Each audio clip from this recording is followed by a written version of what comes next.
Tonight we have new details in the homicide investigation on Zebulon Road Sunday. We've gotten the initial sheriff's report from that night. Ashlyn Webb is live in the newsroom to tell us what that report said.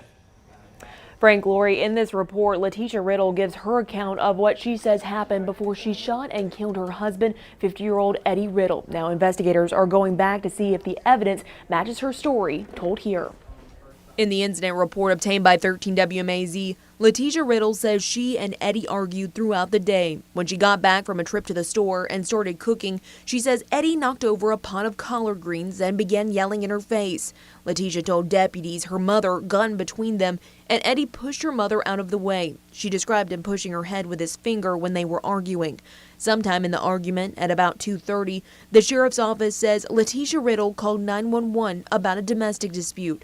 Shortly after, Lateesha says Eddie went into their bedroom. The report says, quote, she knew what he was going back there to get.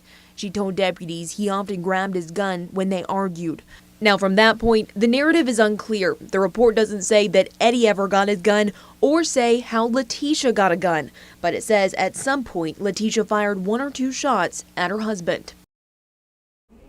Now, the report also doesn't say what Eddie was doing when she shot him or that Lateesha claimed self-defense. The sheriff's office said Sunday they were still questioning Lateesha Riddle and her mother. Again, this report is just one side. The evidence and forensics may confirm what Lateesha says or it may tell a different story. We're told investigators are still interviewing witnesses.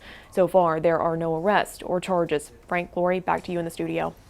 All right, thank you, Ashlyn. We asked the sheriff's office whether there were any previous calls to the home about domestic disputes. They say they would only be able to answer that through a records request, so now we're waiting for them to release that information.